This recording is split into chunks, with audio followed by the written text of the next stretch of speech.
The Pope writes in his recent book, as we've been looking at some of his words from there, in a crisis you reveal your own heart, how solid it is, how merciful, how big or small. The COVID-19 crisis has called forth in some a new courage and compassion. Some have responded with the desire to reimagine our world. Others have come to the aid of those in need in concrete ways that can transform our neighbours' suffering. This is Mission Live. I'm Roger from the MSC Mission Office. We're still looking at Pope Francis's words about the crisis. And I'd imagine, if you're like me, you're probably getting sick of the word crisis.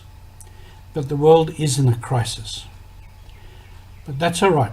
We've been in many crises before. And we'll come through this one. And what we need to concentrate on is to come through better than we were. And that's what Francis has told us. We don't come out of a crisis the same. You get through it better or you're worse. So we're trying to focus on what is the better. He has also said, and I've mentioned this is a moment to dream big, to rethink our priorities, what we value, what we want, and what we seek.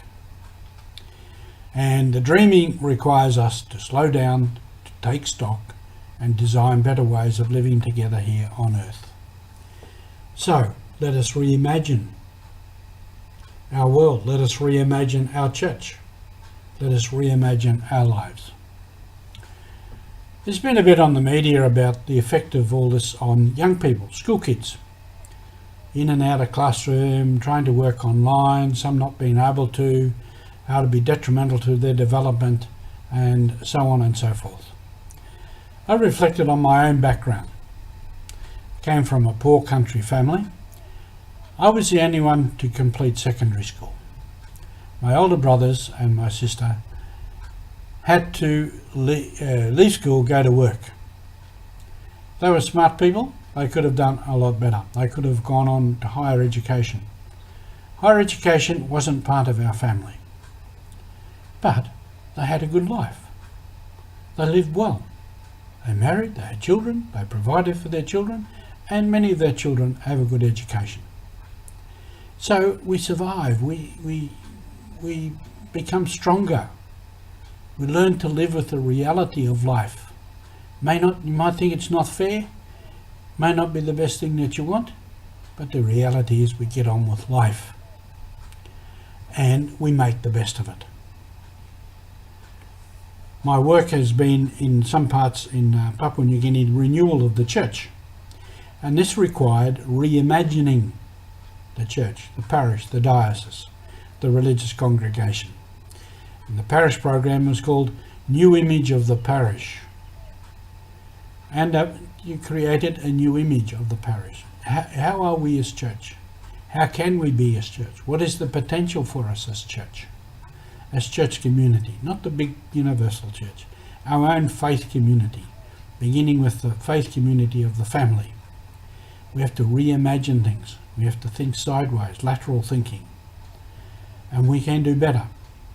And I go back to some of my basics in previous weeks. To renew our lives and to renew our faith, first of all, in the person of Jesus Christ.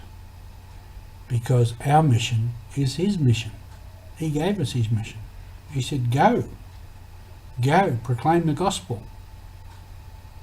Baptize people, in the sense, bring people into the fold. Bring people into the faith community. And that's what we're about, no matter what life serves up.